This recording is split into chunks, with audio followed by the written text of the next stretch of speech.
So the immersive fallacy, one of the readings, defined by Katie Salen and Eric Zimmerman as the idea that the pleasure of a media experience lies in its ability to essentially transport the participant into an illusory simulated reality. According to the immersive fallacy, this reality is so complete that ideally the frame falls away so that the player truly believes that he or she is part of an imaginary world.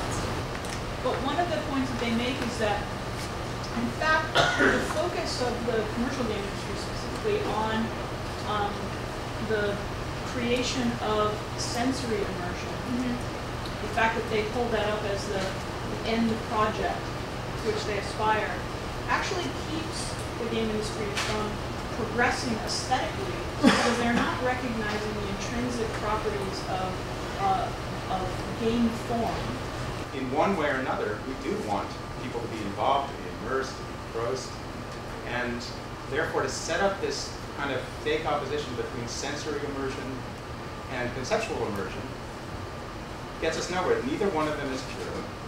You're never only conceptually immersed, you're never only sensorially immersed. And so, as far as I can tell from rereading the article, they're mostly arguing against realism. I would prefer if we didn't actually use the word immersive anymore, because I think it has about 7 or 8 different meanings to different people in this room. So I would argue for subdividing it and using more precise terminology.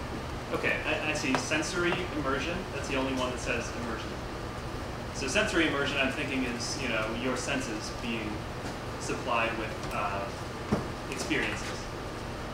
There's mental engagement, which is where you are mentally occupied in it. Sort of, I guess that one is related to the state of flow. And we've got emotional engagement, which is similar to mental, but different. It engages your emotions, not just your attention. And then there's illusion, which I think is the only one in which the media actually drops away. Because you cannot say that someone is so immersed that they lose track of what is real, unless it is an illusion that has worked on them. And then the last one is captivation, which to me emerges from the other ones. I can only describe it a euphoric sense of otherworldliness. That's the most hand-wavy one. That's my. Oh, and then there's one more, which is identification, and that I would say is what Salen and Zimmerman are talking about, where you're actually able to identify with. What's that? Empathy. Not just empathy, but also it's identification. It's not just empathy, but it's the feeling of being a character in a game, and you can do that at the same time as, it's what they say about being a character, being a player, and being a person else. So those are the different flavors of immersion that I could come up with. To me, this is an example of the other extreme from what we're discussing. This is an example of people playing chess. Okay? They are playing chess in their minds, according to the rules of the game, with absolutely no interface. They are sensorily involved. They are cognitively involved. They're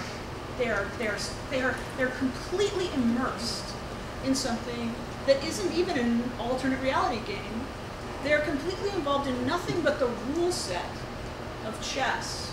So they constantly refer to this idea of double consciousness. I mean, that's a pretty standard thing in, I think, across many fields of knowing that you're looking at the screen, but the suspension of disbelief, saying that, I mean, you have to do that. That makes the game more pleasurable.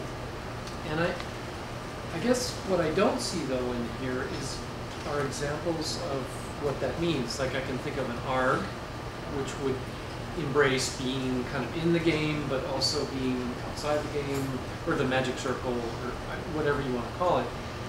But I also, I feel like I tried to bring this up last week in this idea of context and evocative experience, in the sense that when, I think I gave the example of being completely immersed in a computer-generated space.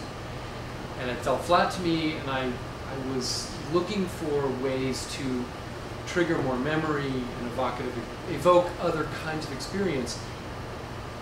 In this, I think, in the same spirit of this double consciousness, sort of outside, related to my other experience. Or with simulations in general, is this kind of removal or this promise of a lack of consequence. You're not really a lying kind of person. If you fall off the building in a VR version, just what you don't get hurt. I'm not really a liar. Yeah, you're not really a liar. I mean, it's and this is kind of an approximation, and even in non-entertainment-based things, the whole purpose of a simulation is we're not really going to set off a nuclear bomb or run a power through a certain city.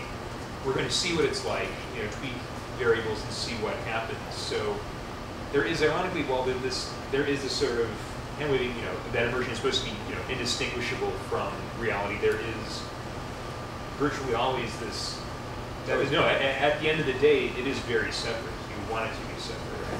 I'm tired of academia and all of human interfaces, all this stuff, denying that the body exists. We're receiving liquid visual stimuli in front of people like James Gibson. Say, no, you really can't study.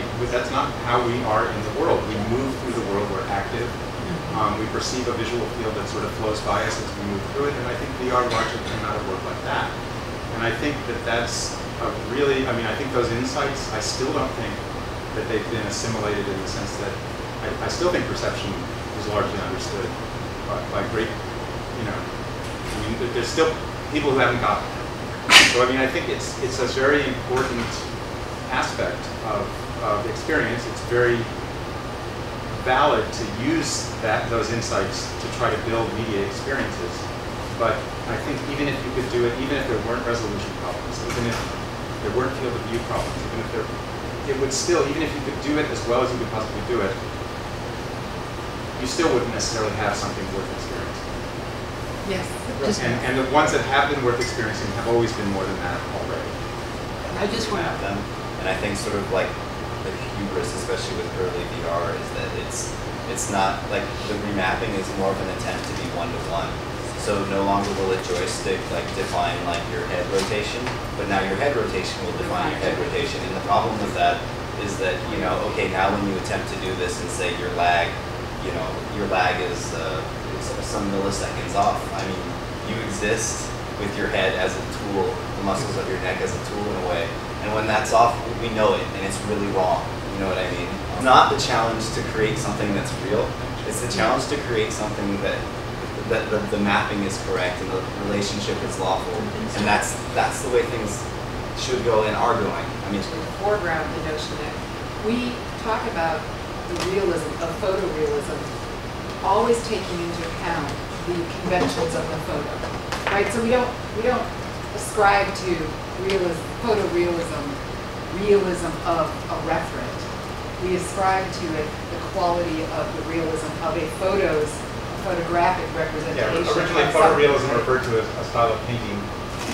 The elision between the distinctions of immersion and realism. I think your point about isn't this really an argument against the first school of thought that says experience must be extremely realistic in order to be immersive. So partly I think what it is incumbent on all of us to be much careful with our language, and that when to understand what it means to say something is aspiring to a kind of realistic ideal versus something that is immersive, that engages different senses, that always involves the repression of other senses, and that the nature of immersion is a continuum about what is stimulated versus what is repressed, and that's. But I mean.